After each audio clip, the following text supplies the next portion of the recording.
I'm delighted you can all join us this afternoon. This is the first of our webinar program, and we're going to look at the topic of investigating formulas. We're using the Zoom software to take you through this webinar, and if you're not familiar with it, down at the bottom of your screen you should have a little Zoom toolbar. And because it's a webinar as opposed to the web meeting stuff that I've been doing for training purposes of late, with webinars, the ability for us to interact is very limited. And so what you've got at the bottom of your screen is a little hands up button. And you've also got the opportunity for chat, which a couple of you used so far. I've got my colleague Jack sat at the other side of my table here. He's monitoring on the second display the chat window and the hands up stuff. So if you do have any questions as we go through this session, please do raise your hand. Also, I should do a technical check to make sure you can all hear me and there are no other technical difficulties we need to know about. But please do use the hand raising and the chat tool to communicate with us. If you have questions we go through, Jack's going to assess them and pass them on to me. Any other comments will be gratefully received as we go through. So thank you for joining us again. We're here to learn a little bit about how to look at formulas, and the question is, who are we to tell you about looking at formulas, because you've been doing it for years, very clearly. And so a little bit of background. Operis is a firm that's been around for 25 odd years, involved in project finance, infrastructure type transactions. And over that quarter century, we've been involved in building a lot of the large financial models that are typical of the types of transactions that we see in this sector. And a lot of the work that we do is model audit, where we're invited to pass a professional opinion about the quality of the spreadsheets that are used. I keep mentioning project finance, but if you're not from that type of background, don't worry. The techniques in this session are designed to help you look at the formulas in spreadsheets in an effective and efficient way to extract as much information as you can in the time available to you. And so we're going to look at 5 essential Excel shortcut techniques to analyze formulas, and then I've got a couple of bonus ones that I'll throw in at the end. So I've got a little bit of material to go through with you, and I've got a nice little blank spreadsheet that contains some of the material that will be particularly relevant to us. And this is a nice little model that we develop on one of my model building courses. And we don't need to worry at the moment what this particular model is all about. Suffice to say, it's not a single page type block of calculations. It is a training model. It's simplistic in that sense, but it has sufficient complexity for us to then explore these formula review techniques. So my starting point with you is to start on the what we call the working sheet. It's just a calculation sheet here. And I want to start out with the number one shortcut that I would expect anybody who claims to know Excel will know to look at a formula, and that is to select a cell in the workbook that has a formula in it. I'm going straight to revenue because I'm hoping whatever your background is, you have some understanding what revenue is and what it implies. And the technique, of course, is F2, the function key F2. And I'm hoping Jack's going to type that in for us in the chat window. He's going to do that for all the shortcuts I'm going to mention. And most of them are international shortcuts. They'll work on any keyboard, because I see our audience is from quite a few countries out there. But I do have one particular thing I need to address later that is not an international shortcut, and I'll deal with that as we get to it. But F2, I hope you know, is your standard shortcut for looking at the contents of a cell. Excel exposes the cell contents there to reveal, in this case, cell references D17 times D12, and with F2 we even get Excel now pointing at the cells involved and using color there to differentiate them. And so a very simple technique, very easy to use, and for most people that's sufficient just to bash the formula and get some insight of what it's doing. Another approach that you might use in the same vein, and there's a sort of trade-off in approach here, and that is my preference is to use the F2, because I'm looking at the revenue line here, I'm looking at the revenue numbers here, and I want to understand the revenue formula that's there. The other approach then is to look up here at this feature called the formula bar, where I can see exactly the same content, but in this context, my attention is now moved away from the part of the spreadsheet of interest. I'm now looking outside the spreadsheet at the formula bar. If I click on the formula bar, I get exactly the same effect as we saw previously with the 2 precedent cells being highlighted. But this time we don't see the color in the formula. And again, this is a really trivial formula just to get us started and warmed up with these ideas. We'll see a more complex one very shortly.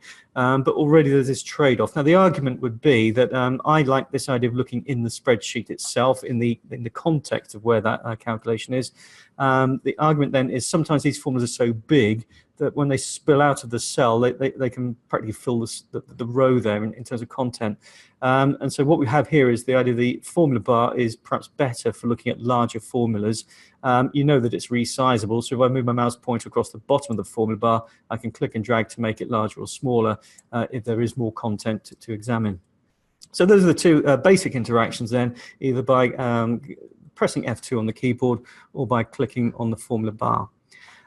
Allied to that is the second of our shortcuts. So both of those I would call edit cell. It's just doing one action in effect. The next one is a global edit cell, but it's not quite edit cell as you'll see. And this is an interesting one. Again, hope Jack can do this because it involves a key on your keyboard you may never have dabbled with before. But just underneath your escape key is a strange little key if you have access to a keyboard. And it's got 3 little characters on it. And the one I'm actually interested in is the middle one. It's called left apostrophe. And the trick here is I'm going to hold down Control and press left apostrophe. And what happens there is that the column widths double, and I can now see not just one cell expanded to show its contents, but all the cells in that sheet have expanded, and I can now see the contents of all of them. Now, in terms of routine use, I probably wouldn't use this very much because there's simply too much information and I'm not looking at everything. I'm normally just focusing on 1 or 2 key formulas of interest. But what this is very powerful at doing is giving me a quick overview, in particular of qualitative aspects of the modeling. So I can see some nice simple formulas here, short formulas, good modeling practice, a good spreadsheet practice is to keep formulas short where possible.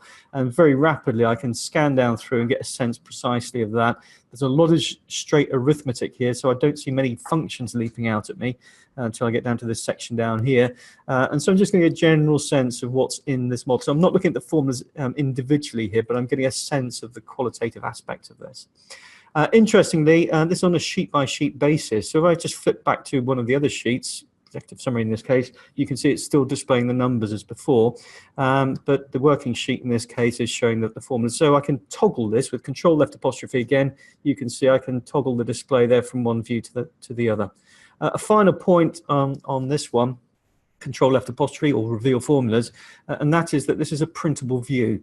So it is perfectly possible now to hit Control P, or perhaps first of all to sort out your column width. So you don't want to print out all of these, you probably just want to print the first column, but just tidy up the screen display, hit Control P, and then you've got a record of the formulas in your spreadsheet at that point in time. And that I think is quite a handy thing to keep in your records if you've got an interesting or complex model to review. Control left apostrophe again drops me back out of that and gives me my normal display. So 2 very basic techniques at the moment of just engaging with a formula but not doing a huge amount extra with it. To take us into the next batch, which will ramp up the expertness of your approach here, we're going to look at another spreadsheet I've got set up here, which is pretty much blank at the moment, and it's simply to show you a couple of concepts that you might find quite handy. You probably know this stuff already, but it's the sort of thing that people know about but never really talk about and discuss and realize what the significance is. Now, what I've got on my screen here in cell B3 is a border around that cell, and I'm hoping you know the language here, but we would describe B3 then as the active cell. As you know from years of experience, Excel is a cellular structure, it's a matrix, but out of all of the cells, millions of cells that we now have on each sheet, there is only one cell that's described as active. And so if I point and click, I can move the active cell around, I can use my arrow keys to move the active cell around, but there's only one active cell. I also point out, just in passing really, the location of the active cell is always described up here in this feature called the name box. And that can be quite handy because sometimes you'll see a lot of formatting or the resolution of the display has been zoomed in or something, or zoomed out, and you can't see the actual clarity of where the active cell is in the spreadsheet area. But if you just refer back to your active cell reference in the name box, that'll give you a bit of certainty as to where you currently are. Now, the next thing is rather interesting. You might have, again, never have given this a moment's thought at all, but what happens, what's the behavior when you press enter? What does the active cell do? And of course, in the default settings in Excel, enter will simply move the active cell down once. You write a formula, you press enter, it moves down. Alternatively, if you'd like to work across rather than down the spreadsheet, you could press tab, and that does much the same thing. Write the formula, press tab, and it'll move across. And just for entertainment value, not any practical value, some people like to go back up the spreadsheet or back to the left of the spreadsheet. Both of those actions then can be reversed by holding down Shift. So Shift Enter goes back up, and Shift Tab will move me back to the left. So what? Okay, so what? Well, there are ways, by the way, of changing those default actions under File Options. I won't trouble you with that now. If you want to ask a question later, I can perhaps show you how to stop the active cell moving altogether, or how to make it move across rather than down automatically. But note then the default is to move down. So that's the active cell on its own. And what I'm going to do next is select a group of cells, a range of cells. And in doing so then, I've got, in this case, 10 cells selected in 2 rows, but I still have 1 active cell. And the question we ask then is, what now is the behavior of enter on the active cell? So I press enter, and I discover then it happily scrolls me through the cells by moving across and down, and returning me back to the start once I reach the final cell in the range. The bottom right takes me to the top left. If I extend the range, make it longer than it is tall, exactly the same principle applies, and enter has a predictable behavior. And similarly, the tab, I'm now pressing the tab key, and that moves me across and down to the bottom. It takes me back to the top. So what we've done then is, by selecting a range, we've provided a constraint, a boundary to the action of this enter process. But we can develop the idea still further. And again, this is an idea that you're about to see applied directly in our formula analysis in a moment. But this is the idea then of selecting a range. This time, rather than using the mouse, I'm using Shift arrow. But I select a range, and of course, if I then select another range, you know this, don't you? You just lose the highlighter. You've got to do the whole blooming thing again. There's a technique then, if you hold down your Control key, and now it is a mouse technique, I am clicking and dragging, so Control, click and drag, and I can now select multiple ranges. And in this case, they're in a fairly circumscribed area, but just extend this thinking in our next example. This could be a very large selection indeed, over several columns, several rows, and quite a large area of the spreadsheet. But notice, even with that, and we now describe this as a compound selection, is the description for this type of routine. But within my compound selection, I still have only the 1 active cell, and we now have a good idea what the behavior of the active cell is when we press enter. And you see there, it's then going to scroll me around each of these in the order in which they were selected. So very happily going across the top row, through that block there, down these columns, and back round. So again, we've now provided constraints to Excel to determine where these actions take place, rather than just moving randomly 1 cell at a time down the spreadsheet. It's now controlled. So what then is the benefit of this? How do we apply this to our formula analysis? So if I flip back to our model, I've got a rather more interesting formula for you to look at now. If you do come on my modeling course, and again, this harks back to our project finance background, something that we're deeply interested in, both in terms of model audit, model review, is the idea of the project cash flow. And I have a line here called project cash flow in nominal terms. It's 82.4 million negative. When I press F2, I've got the same features as before, where Excel is now selecting, sorry, it's not selecting, we can't see it selecting. It's now identifying the precedent cells. It's using color, but we can't see the selection. We can't see the selection because this is going way off screen. D19 is the revenue line that we were just looking at, but there's something all the way down at D150. I can use the scroll bar at the side here to move up and down to then locate those precedents. I can see some of them passing there. So there's the D9, sorry, it's not D19. There's D19 up there, which is the revenue where we started. There's the total costs. And if I browse down further, working capital change in passing there. Further down again, there's the fixed assets totals, the CapEx. Way down at row 150, we finally find our tax paid reference down here. The problem with that, of course, is by pressing F2, it's pointing at those cells, but it's not really engaging with them in any way. The active cell still is the D89, and there's the formula that I'm currently evaluating.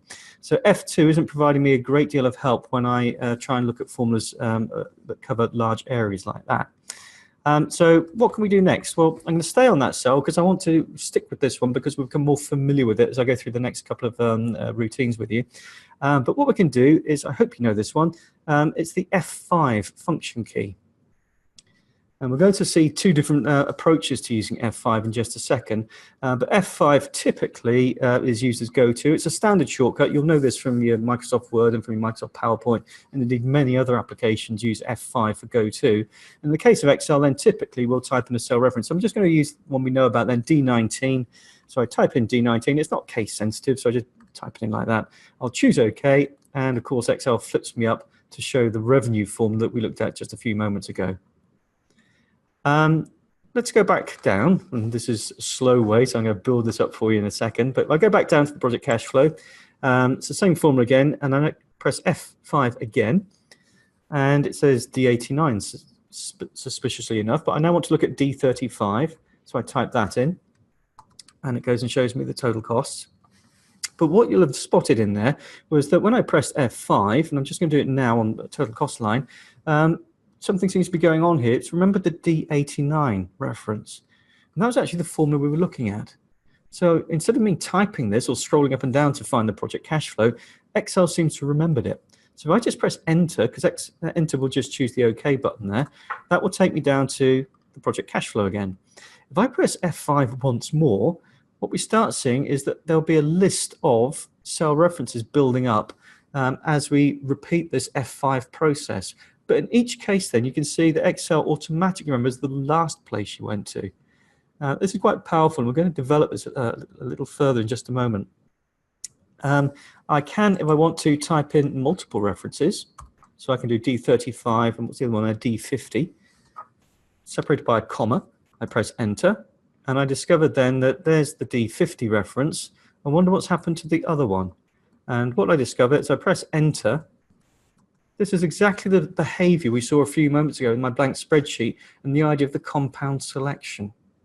So by putting two cell references into the dialog box there, both cells are selected, even though there's a distance between them, but Excel then treats them as a compound selection. So when I press Enter, you can see that I'm just flicking from one to the other, total costs down to the working capital change. And here's where it gets even more fun. F5 still remembers D89, the project cash flow. So I used F5 go-to there, firstly to look at the D19 on its own and go back, and then I could use F5 to look at multiple components. But we can take it even a step further. So that's technique number 3 then, just plain F5. We're going to build up F5 now by going to F5, and this time we choose Special within the same dialog box. Because if we choose Special, we get a whole raft of interesting things you can go to in Excel. By go to, we mean select, so you can select all of these things at some stage. But over here, I'm particularly interested in the idea of formula review. And so I'm going to consider the idea of not looking at just one or two of the precedents of that formula, but indeed all the precedents of that formula. Without me then selecting the cell references or typing the cell references, I'm going to invite Excel to do that. And you can see immediately it offers me the choice then of direct only, so the immediate 5 cell precedents, or indeed then I could go to all levels. Well, let's just start with the easy one of direct only. I choose OK, and there you go. You can now see, I hope, that revenue is selected, total cost is selected. Well, we know this because this is a multiple selection, a compound selection, as we've seen. So if I now press Enter, you'll see that I can now cycle through. There's working capital, there's the CapEx, all the way down to row 150 with the tax.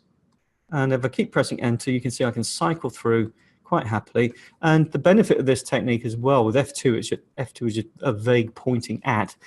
This is a selection. It's grabbing the cell, and in particular then I can see the value in the cell. I can read its formula at the same time and read the heading, so I've got a lot more information out of this than just from straight F2.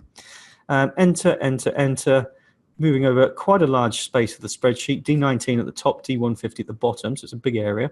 But at any stage then, F5, and this time you can see in my list there, it's got the D89, so I don't need to rummage around. I knew I was looking at something like that, so I choose OK, and it's going to take me straight back there. And so I can just run that very effectively, F5 go to, and pick out the formulas as required. There was another version of that then, so F5 go to Special again, and see how it's building up the list. It's, remember, the last batch of locations. So as I said, the last 4 things is normally what's listed. But if one of those 4 go-tos was a block of cells, then that's what it remembers. But we'll go to special again, and this time we're going to try, and I'm on the project cash flow still, we'll choose precedents, and we'll go for all levels. And what we should expect to see here is quite a spectacular selection. Okay, and so I'm using the scroll button on my mouse here rather than the scroll bars, but scroll button. You can see a very extensive selection then. In fact, it's not just gone to revenue, it's gone to the precedence of revenue. In fact, it's gone all the way back to the inflation. But one thing it doesn't do, and we're going to test this in just a minute, one thing it doesn't do is take me back to the precedence on the input sheet. So when we look at the F5 go to special, it'll just lock you into the current sheet.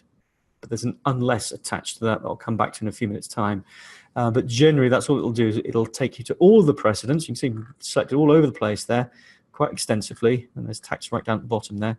But it won't take me off sheet in the first instance. It's a multiple selection, so again, if I press enter, it's just going to cycle me through various cells. I'm doing this quite rapidly here, so I'm down here in fixed asset expansion, so forth. And again, this time F5. Well, F5, remember that previously was remembering our last location. This time it gets a bit confused, but I can still see D89 in the list, so I can choose it from there. So that's technique number 3 and 4. So F5 on its own with selection of the various references. F5 go to special and tracing precedents. But we're now going to do the big one, and I do hope you know this one, but we so often find that people, even if you've used Excel for quite a long time, don't know this particular technique. And I've described a few moments ago that all these shortcuts are generic international shortcuts. They work on pretty much any keyboard, apart from this one. I'll describe it, and Jack's going to write it down for you, but we'll explain what the issues are in a few moments.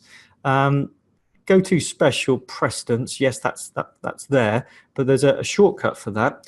If you look next to your enter key, you'll see 2 square brackets, and I'm talking about a US or UK keyboard here. We'll have the 2 square brackets, and the one of interest here is the open or left square bracket. You hold down your control key. The formula we're looking at here is in D89, so hold down control and press open square bracket, left square bracket. Now this does pretty much what we saw a few moments ago with the F5 go to special, but there is a little difference, as we'll see. I can still press enter. It selected the 5 precedent cells right down there to tax and loops me around. But the thing I like about this, in contrast to the F5 method, is now when I press F5, it automatically, regardless of all this other stuff we've been looking at, it only remembers the D89 starting point. So when I choose OK from there, it takes me straight back. So I don't need to remember this time that it was D89. It automatically puts it in. Let me just repeat that so you can see it again. So on project cash flow nominal, control open square bracket, enter, enter, enter. Lovely, marvelous. Then F5, enter, and that takes me straight back. So control open square bracket, F5, enter to get back. One of the most powerful shortcuts you can imagine, particularly when you're doing a lot of formula review, formula analysis. It works across sheets, so just to demonstrate this, if I go to my executive summary, I've got something here about the oil price, and it tells me it's workings D11, so control open square bracket, and it takes me straight there. The oil price itself comes off the input sheet, so control open square bracket, and it takes me to the input sheet. Okay, so this guides me through with quite a good level of control. It works across workbooks as well, as we'll consider. So it's a very powerful method, but always, always, always F5, enter, and take you back to where you just came from. So that's building up to being a really powerful shortcut, but there are some limitations we're about to see. And I'm going to go back to that other workbook I had set up. I've got another sheet here. Just to explore some of the limitations, both the F5 methods and the control open square bracket. They both seem to be a little bit restrictive in the context of dealing with multiple sheets. So this formula then refers to D1 on the previous sheet and C3 and C4 on this sheet, and F2 nicely illustrates that.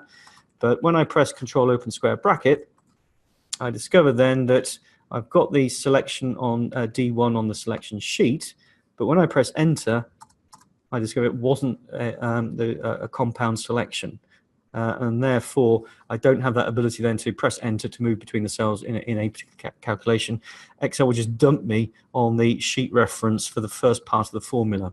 We can see further how that one works. The second example I've got here, selection D1, selection D2, plus C3 on this sheet. Prediction might be then that it's going to select the two references on the other sheet in preference to the one on this sheet. So control open square bracket. No, it doesn't. It just selects one of the references from the first sheet. The other reference, of course, to that cell, Excel doesn't select it. And finally, the illustration here, two references on this sheet, and this time it's the other sheet is the final reference, and control open square bracket will take me to the two on this sheet, but not the one on the other sheet. So brilliant techniques if the referencing is pretty much on the same sheet, but if the referencing is to multiple sheets, it can be rather cumbersome. So what I can do here is show you another version of F5 that you might find quite handy. Again, I don't really have anything in terms of a complex formula to take you through this, but I want you to consider this. There's the F2 method to examine that formula, and let's imagine we've got a particular desire to know what D72 is in the context of this. Now, it's on this sheet very clearly, we've seen it already, but let's imagine for a moment it's on another sheet, or perhaps it's even on another workbook. So what we do is we carefully select the cell reference, only the cell reference, you copy it, Control C, which I hope you know, escape from the formula.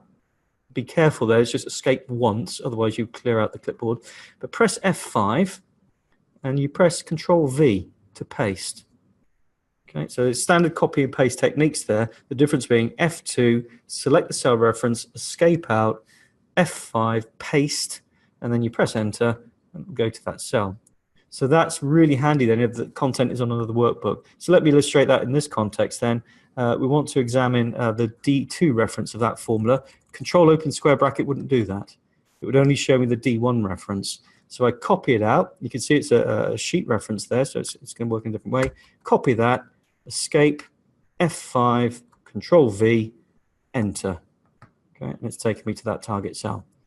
So we're going back to the F5 there. So F5 is pretty critical to all of this, but it's building up a number of methods then to investigate those formula precedents. There's a couple of visual techniques if you like these sorts of things. If I go up to my formulas tab at the top of the screen there, a few moments ago I started out with the control left apostrophe. It's short for show formulas up here for your reference. But there is a visual way of inspecting formulas with the trace precedents. Throughout all of this, you've realized I've been doing trace precedents because normally my colleagues and I are looking at formulas and trying to understand how they were written, how they work.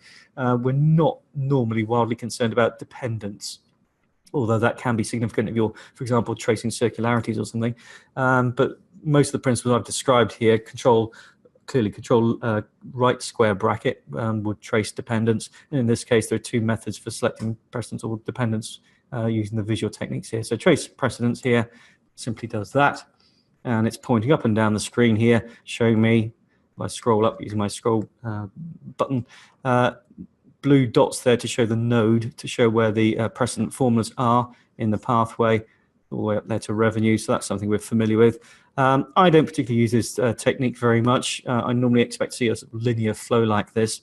But just to show you a little variation on the theme, if I go to my project cash flow reel, slight variation here. I'm going to look at the dependents for the first time. So I'm going to go to my formulas and trace dependents. And I happen to know that that formula is used in an MPV calculation down here, which we'll look at in just a moment. But also, seems to be indicating something else. And if I put my mouse pointer on the line here and double click, it's another go-to dialog box. Well, it's not quite the same go-to that we've just been looking at, unfortunately. It doesn't automatically put in any referencing to any cells you've just been to. And these are not precedent cells that we've been working on. These are simply cells that Excel's detected are linking to that. So it's quite powerful in itself.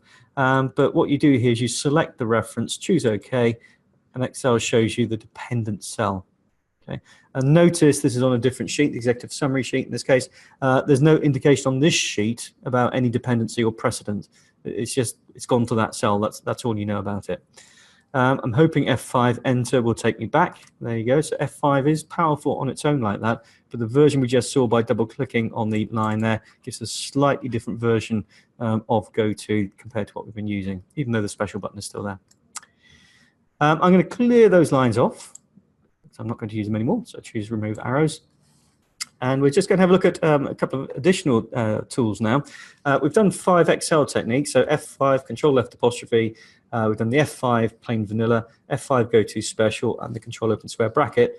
And what you might appreciate, if you know anything about Operis indeed, is I've got a big room full of analysts over there who've now all come back from the fire alarm and they've all reassembled in their various desks. And their job, 40 of them, is day in, day out to look at other people's spreadsheets. It's all well and good to know these shortcuts, and particularly control open square bracket. But the difficulty is that we want to talk about these things. They might find content of interest that they need to discuss with a manager, or perhaps even with a client, perhaps a variation of formula we think doesn't quite match the documentation or something. And it's not really handy if the only way we can explain this is to have the manager sat next to us or the client sat next to us as we hit the keyboard and run through these shortcuts. So because we're into the world of audit, we're quite big into the idea of recording the audit trails to actually have some evidence of what we're trying to describe.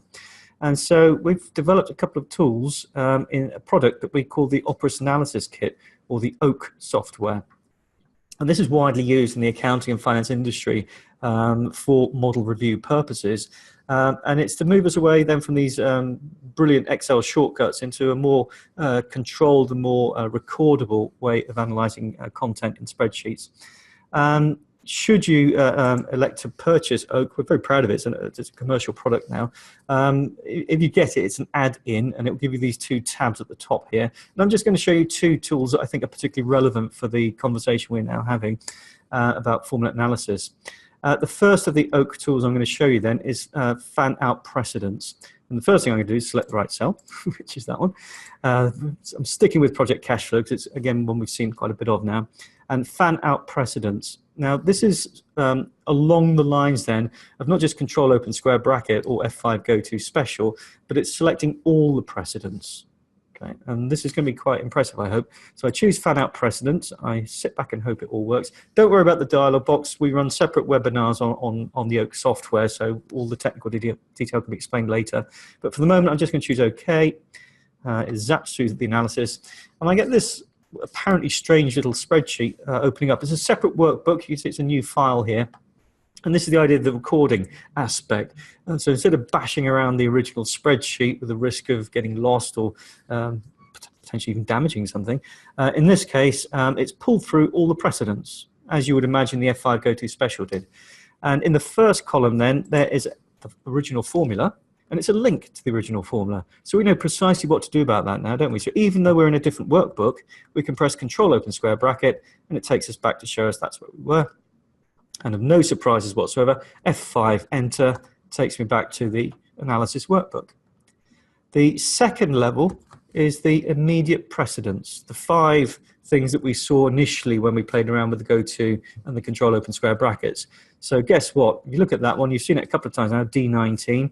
I think you're pretty confident that's going to be the revenue. Control open square bracket, and there it is. It's the revenue up here. Okay, and again, F5 enter. Next one down here is going to be, guess what? The total costs. F5 enter and go back, and so on and so on. And so it won't surprise you to realize then that the next level is going to be the precedent trail of the revenue formula, and indeed of the cost formula, and so on. So this one will take me back to the annual production figures. F5 enter, and this one, guess what, is the oil price. So it's not hard to work out exactly how this is working, but the thing you'll probably pick up immediately is the absence of narrative. There's completely no description attached to this at all. So this really is, we describe it as a fan out. So it starts out with just one thing and it breaks out into more and more detail. And I think if we browse down through here at some stage, here we go, that's describing the inputs. So at some point we'll find everything traced back. Remember the F5 GoTo special and the control open square bracket didn't do that. They wouldn't necessarily track us back to the inputs in one go. This one does. So I do control open square bracket. There we go. That's the input oil price that drove the calculations for the revenue. So that, I think, is a bit more advanced, but you'd probably be quite correct if you're saying, well, I need the narrative. I need to understand what precisely these things represent, because control open square bracket is great on a cell-by-cell basis to track down what something is, but overall then it's very hard to see this. But as long as we know then for this analysis, this is the overall and the entire precedent trail for the project cash flow. So let me show you the other Excel tool, Oak tool, sorry. So I'll drop out of that separate workbook without saving, and I'll go back to our lovely project cash flow, D89, there we go. And the other Oak tool then, the final Oak tool to show you, is our wonderful Reconstruct tool. And I particularly enjoy this because it's one I use quite a lot myself.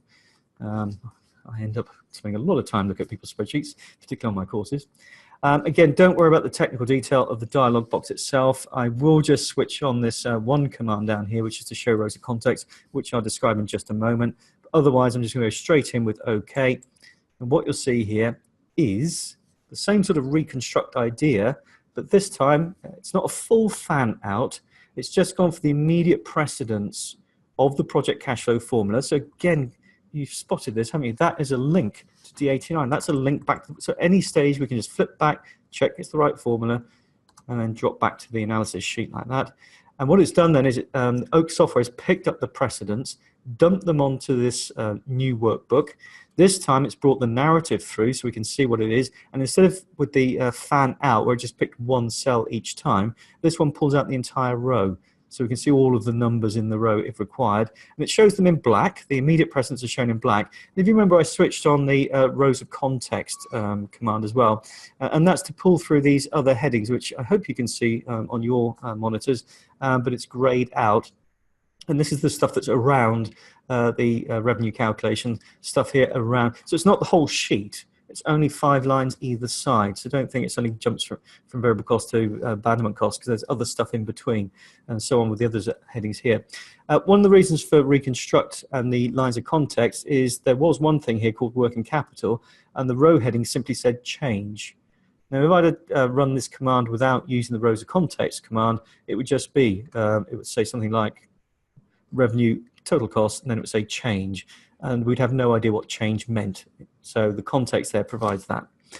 And there we go. We can see the 5 lines that we used in the formula with their associated context. You can increase the amount of context if you need to, but this is sufficient for me to understand what the Reconstruct has done. And it's done that on level 0, which is immediate precedence. So I just want to show you another version of this with a slight wrinkle in it. So I'll just drop out of that one. And I've got a couple of formulas set up on the summary sheet. These are rather naughty formulas. This isn't how we really teach you should do your calculations, by using inputs and workings jumbled up into one formula. But it's sufficient for me to illustrate this next aspect of the Reconstruct. Reconstruct is under Oak, and there it is, Oak Review. Keep the context there, choose OK, same as before. And this time, what I'm trying to show you here is, again, same link to the original formula, reconstructed from the content that's been linked through. But what you can see now is that this information was on different sheets. So the power of the Reconstruct then is to go back across sheets. And if you think about the formulas you might be routinely experiencing, they could be referring to huge areas of the spreadsheet and multiple sheets to go with it. And so the idea of Reconstruct then is, rather than you having this broad audit trail over quite a width of the spreadsheet, we've condensed it all into a single sheet. And so we've got the headings here to indicate this content here was derived from the input sheet, this came off the working sheet, and so on and so on. No matter how many sheets you've got, it's pulled it all together. You saw just then with the project cash flow went from row D19 to D150, but when we ran it on here, it pulled it all together into one condensed area of about 40 rows maximum. So that's what we're getting here. And again, we've got the record. So if we are finding unusual results, unusual calculations, I've now got a record I can save, I can print this, I can take this to the manager or the client, explain to them what my concerns may be.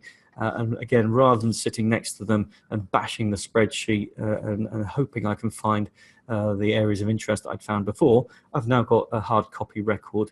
And again, all of these are links back to the original spreadsheet. So if I am concerned about their use of a discount rate there, control open square bracket, and there it is in the context with all the material around it.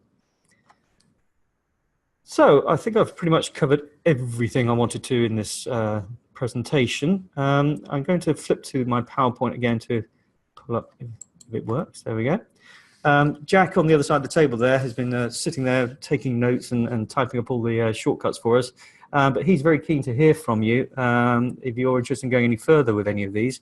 I'm Jonathan, I'm the trainer, and I do teach most of these courses and seminars and webinars. But the two model building courses there, the methodology and techniques and extended techniques, you'd be very welcome to join us to learn how to build these large spreadsheets. A very popular course now is the Assessing and Interrogating Financial Models, which is based on what I've just been showing you. This is just scratching the surface of understanding people's calculations, understanding people's models, and really getting behind the skin of the spreadsheet to really understand what it's doing. Also, you can speak to Jack about joining one of our Oak webinars, or indeed buying the software, and you'll be taken through then a comprehensive demonstration of the various tools and, most importantly, how to use them in your own analysis of your spreadsheets or colleague spreadsheets. And indeed, you can speak to Jack then about our webinar program. This is the first, we're hoping, of a regular program we want to develop. We've got one scheduled for, I think, the 22nd of May, which is going to be me talking about the risk of circular calculations in Excel and the use of iteration, which is an Excel function, an Excel tool. So that'll be our next presentation. I've had a comment from Bjorn. Oh, that's a very interesting one. I don't know what keyboard Bjorn's using, but he tells me that Control square bracket, open square bracket, he's using Shift-Alt-4. And that's on the, it looks like a German keyboard, QWERTZ. So I'm very grateful for that. In the old days of German keyboards, before Excel 2003, it was a STRG U umlaut. And then Bill Gates got rid of that because it's too complicated. I'm very grateful for that insight. I will just, as I have a moment or two spare, I'll just show you very quickly the mechanism. If you want to use the Control open square bracket functionality and it doesn't work for you, very quickly I go to File Options and Advanced. And it's this command here, allow editing directly in cells. It's a bizarre heading for what we want to try and achieve here, but this is for those of you then who are using, as Bjorn is, a non-US, non-UK keyboard, and you'd like to try and do this tracking formula stuff. If you switch that off, the effect of it then is if I go and find my project cash flow, I can now double click. There we go, and it selects the precedents. Okay, so US, UK, you've got Control over square bracket or Shift-Alt-4. Brilliant, I like that one. But then you can disable the enable edit in cells, directly in cells, and you can double click, and that gives you the same functionality. And F5 enter works in combination, so you've got the same immediate functionality. Any other questions coming through, Jack? No. Thank you all for attending. Could you just flash your hands up if you found that of interest or relevance? Very grateful for any feedback. Oh, lots and lots. Oh, that's very kind of you. Thank you. Makes it all worthwhile, and now I can recover from the fire alarm, all the stress of trying to get the presentation done on time. So thank you all. Do get in contact with us, and thank you for participating in this first of our Operis webinars. And I look forward to seeing you again in the future, and hopefully in person on one of my courses. So thank you, and good afternoon. Excellent presentation. Please include me in your next presentation. Hang on. I'll mute first.